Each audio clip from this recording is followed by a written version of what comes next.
Welcome, welcome, welcome. Listen, it is Saturday night. I had a great Saturday. I went to a run club in East Orange, whatever it is. Shout out to East Orange Run Club. Um, I also had to go to a bar. Went to the bookstore before that and all that. Went to the mall, but I had to go to a bar to watch the March Madness games. Man, heated, heated. Shout out to my friends. Shout out to Bianca. I asked, yo, you got HBO Max? Yeah, went on HBO Max. For some reason, they don't play games. I guess you got to have the premium, whatever. So I had to go to a bar to watch the games um, for March Madness. But nonetheless, for y'all, I got to see it. I just got back home. It is starting to rain a little bit. It was starting to drizzle. Went to the bar. I walked home because now I live now is down the street. So glad. Someone was trying to hit me with a car, which was crazy. I don't know if they was playing around. I'm not sure. I was crossing the street, light turned green for them, and then it was like slow. So I don't know. I don't know if if they was playing around. I'm not sure. Whatever. Long story short, I got a chance to see UConn as they advance because they defeated Illinois. Man, it was a great game, way better than the game right now that's going on right now because Arizona's getting their ass kicked. We gotta keep it a stack, but we're not gonna go off that right now. We're gonna go on UConn the first game of the night. UConn Huskies beat Illinois 71-62. UConn got out to a fast start to start the game. They led by double digits, led nearly the whole game to keep it a stack. And then Illinois, they fought back. They got it within four in the second half. They put some worry into UConn, but UConn figured it out. Braylon Mullins, besides his big three again late in the game, he didn't really score in the second half. Uh, neither did a big man, Terrence Reed Jr. from Michigan, which looks like he's about to play Michigan in the championship. That's gonna be stories for the next day or two. But Merkovich didn't play good for Illinois. He only had 6 points. Wagler really good. The freshman Keen Wagler had 20 points. He kind of faded a little bit towards the end. Once UConn really got aggressive with him, they started to get some turnovers, some key turnovers. And despite being in foul trouble early, Wagler he went to the basket. He had some success, but as the game dwindled down, couldn't really hit a jump shot. Illinois couldn't really hit a three. They hit some to keep it within two possessions, but as far as making that final push to really put some scare into UConn or really take the lead, they just couldn't hit a three. They hit timely buckets, but not as much as they needed to. Stojakovic finished with 9 points and 8 rebounds. He was solid. Illinois is just a good team with really good defense, and they don't really have a superstar. And at this point in the tournament, you need a go-to guy. And Wagler he will be one of those guys because he got a bag. He got a bag. He could drive to the basket. He could shoot. But when they needed a three, fell short, and then UConn was just able to pull away. But shout out to UConn. They did really well. They got in foul trouble in the second half early because they were starting to ramp up the defense, which actually ended up being very impactful to the game. Illinois gave up 8 turnovers to UConn's 4. They really didn't have many turnovers for like the first half of the game at all. And then it was the second half they started to get a little sloppy with the ball. And then some offensive fouls on some moving screens, which were offensive screens. I mean, moving screens for sure. Because that's just their offense, using offensive screens. But they started to move a little bit to the side. Illinois started to they started to get away with the hooking and the pushing. But I'm not mad at I'm not mad at the refereeing. They did it on both sides. They called ticky tack fouls on both sides. Both teams was in the bonus. Alex Caravan, he finished with 9, but he hit him when he needed to, and he had 6 free throws. He had 3. Terrence Reed, good first half. Second half, he played more of the rebounder, but he finished with 17 and 11 rebounds. Solo ball was very important. The guards was very important in this game for UConn. 13 points for solo ball. Brandon Mullins finished with 15. Silas Demery only has 7, but he also had 9 rebounds and 7 assists and 2 steals. So he was very important to the success. Now it's incredible to see what Dan Hurley's been able to do with UConn. 3 national title games. and hoping to go 3-0. It's just this UConn team who I picked to win the tournament. So my picks are looking good. I think I have Michigan and UConn in the tournament, in the championship, and it's looking like that right now. But what they're able to do, man, it's incredible because I don't. Braylon Mullins is a star, and so is Terrace Reed. But they don't really, it's no lottery picks on that UConn team. But I think that's exactly how Dan Hurley wants it. They got some older guys, and Alex Caravan, one of the winningest UConn player of all time. Also, did you see Rip Hamilton, Shabazz Napier, who else? Was it Charlie Villanueva? All the UConn studs, Ray Allen, all the grads in a little section supporting UConn. That was dope. That was dope to see during the game. But yeah, man, UConn, they're going to the championship. They'll play Monday. And shout out to Dan Hurley. Shout out to Dan Hurley. Right now, Michigan's getting ass kicked. I left early. I left the game early. Watched the first half. Watched midway through the second half, and then Michigan was just hitting shots after shots after shots after shots. As soon as Arizona sniffed a run, Michigan put it into that quick, and their offense was just too much, too potent. They knocked down the threes when they needed to. Every three mid-range shot, their big was just getting dunks and putbacks and alley oops. They just doing whatever they wanted. Arizona has good like players, but like Michigan has both. They're just a good team with size, with shooters, with speed, physicality. They're just incredible. They were incredible. I don't really have much. I mean, right now it's only about under a minute left, and Michigan's gonna win because they're almost up by 20 again in the game. It was at one point it looked like it was about to be up by 30, but Michigan got out to a double-digit start. Arizona brought it down to I believe eight or five, but that didn't end well. I mean, that didn't last long. So it looks like it's gonna be UConn and Michigan in the championship game. Obviously, I got UConn. I picked for this to happen to start the tournament. I picked UConn and Michigan, and I got UConn winning as I did before this tournament. So I know basketball, man. I know basketball. But I also want to get to the women's Final Four because I got a chance to see that too. Also, why YouTube allegedly? Why YouTube let me stream? Allegedly, why YouTube let people, not me, let people stream the UConn in South Carolina game, the UCLA and Texas game on YouTube through a third party, but we can't do it for the men's. I can't find that. I can't find nowhere for free. But I can find the girls game for free. Oh, that's easy street. Crazy. I don't get it. But first game of the night was South Carolina and Connecticut.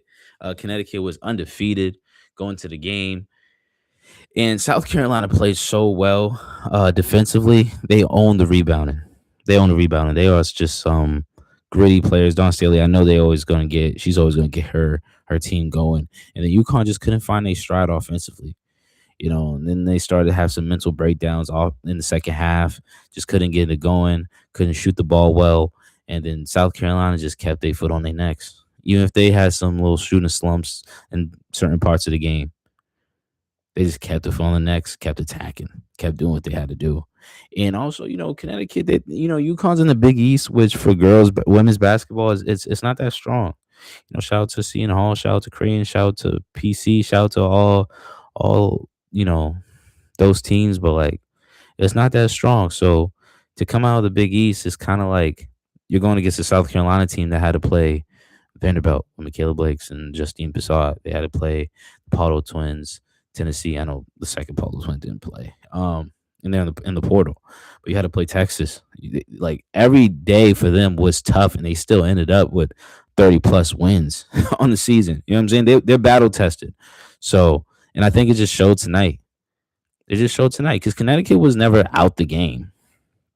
They was always in it. They always had the talent and the size for it, but they just didn't have that grittiness, that experience. I mean, not that their schedule was completely shot of like they didn't play anyone.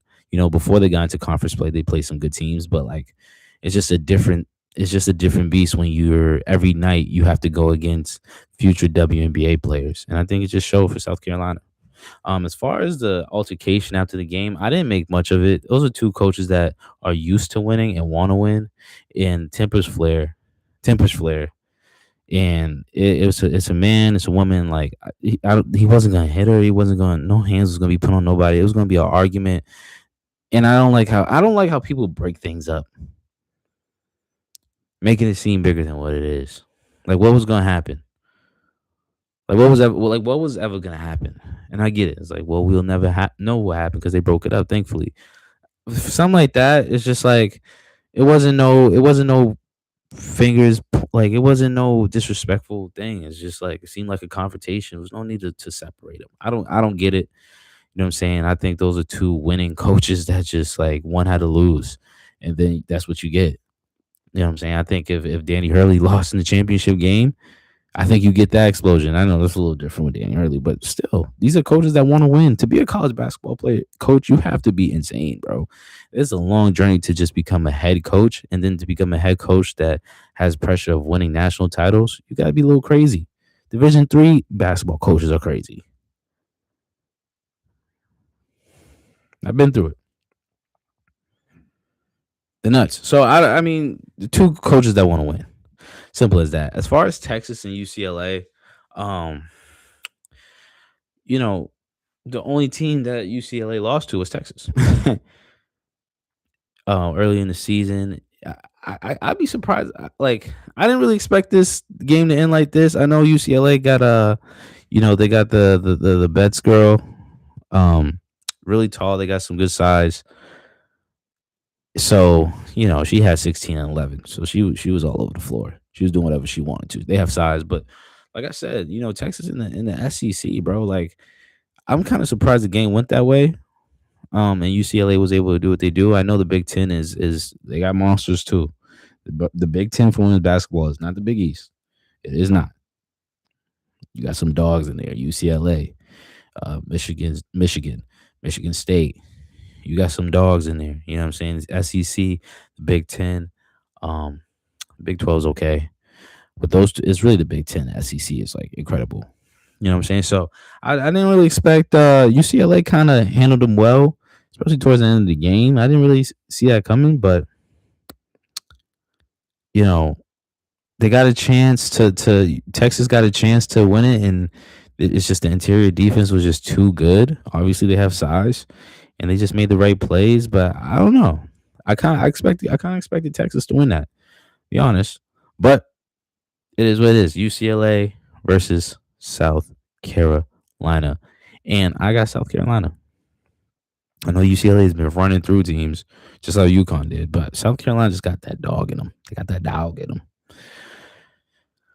and that's my pick. I think South Carolina women's basketball is going to be the champions, and I think UConn men's basketball is going to be the champions. And that's it for college basketball. As far as Boston sports, my Red Sox, they're tough. They're not doing too good to start the season. They're 2-6, has some hidden slumps. Pitching hasn't been that it hasn't been terrible. Um, but I've seen a little bit too many errors for my liking. Um, and they just can't get the bats hot. But they haven't had like walkovers, you know what I'm saying? The Reds, Padres, it hasn't been an easy schedule to start the season, but I'm not really loving it. What I'm seeing from my Red Sox, Celtics. We got CJ Tatum. He's getting back to 100%. This regular season is coming to a close. Can't wait to see Vucevic come back. Hopefully soon, and I'm excited for that. We got to see the Knicks and the Celtics play soon, so we're gonna have to see. That's gonna be a great game. Matter of fact, hold on, let me check right now. They play Thursday. They play Thursday in the Garden. I'm gonna try to see if I can get some tickets there. That's only a train away for me. But yeah, for the Celtics, I like what I'm seeing. Hopefully, Jason Tatum can get back to 100%. I don't think he's playing at 100% right now, but he's still very efficient. Uh, but forget all that. Deontay Wilder won in a split decision over Derek Chisora. I got a chance to see highlights and most of the fight on my phone, on Twitter, and live stream and all that while at the bar. And Deontay Wilder is not coming back to being a world title champion. Now, I'll take that back. He's not gonna be the knockout artist we thought he was at one point. Sorry, it's just not happening, bro. I mean, like he knocked Chisora down 2 times, but that man's 42 years old, bro. And I get it. Heavyweight class is not the same as middleweight class and welterweight class, so I'm not expecting, Wilder to be defensively sound and have some great head movement and slip punches and block punches. Use a Philly shell, use good footwork, spacing, use his jab. I'm not. He's not going to be a technical boxer. And at the heavyweight division, I guess nowadays you don't need that. You just need big hits. And this was an entertaining fight. Yeah, I mean Wilder got knocked down. I mean, I think the ref was not good. The ref it was kind of BS knockdown, but called a BS knockdown call. It wasn't like a knockout hit. But Wilder was able to knock Chisora down twice. But Wilder also got hit a lot. Bad head movement. I mean, he used a little bit more combos than before, where he was just kind of relying on one punch. He used a little bit of a jab to get his space and get his timing right. So he's gotten better as a boxer. But I know the title says, "Is he back?" I think he'll be back to becoming a pay-per-view main event guy with another fight or two. But that's just because we need heavyweights for the sport of boxing. I know we got Shakur, we got Tiafimo, we got Tank. What else you have with Tank? We got Devin Haney, we got Ryan Garcia, we got all these great fighters at the lighter weight divisions. But the heavyweight is the one that really, get the big bucks because of the entertaining fights. And every time somebody gets hit, it looks even more crazier at that weight. So Wilder becoming a main event again, becoming in a bigger name is good for the sport of boxing to some degree. But if you're just sitting here looking for him to ring off like 5 straight knockouts and look unstoppable again, it's not happening. I'm sorry, it's not happening. But yeah, man, that it is what it is. It's a Saturday, beautiful Saturday. Start my day off at a run club, East Orange. If you're ever there, it was fire. It was dope. It was like had to be like 200, 300 people. Had to be. All mostly people of color. Beautiful setting, man. Beautiful weather. Uh, high 60s, low 70s. Great day to run, to walk. You could walk, you could jog, you could run, you could do whatever you want. Beautiful. And they do little workouts after, dance after, they chill, socialize. It's really dope. They starting to back up every weekend on Saturday. Follow them on Instagram because they don't do it at the same park, as before, as they do every week. So follow them. Went to the mall. Went to the bookstore. You know, played some video games. Got some food, and then went to the bar to watch these games. But yeah, South Carolina, UCLA, UConn, Michigan. I'll be back. I hope y'all enjoy your week, man. Please follow the Substack. Follow the Substack. I got some great stuff coming for y'all. I promise. I promise. Like I said, I'm gonna be more on it, more consistent. I hope y'all enjoy your weekend. I am Kevin Parrington Turner, aka Sir South, aka the Brown Bostonian. Until next time, the dude who tried to hit me with his car, crazy, crazy. But it is what it is, man. It's over with. Hope y'all enjoy your weekend. Till next time. Peace.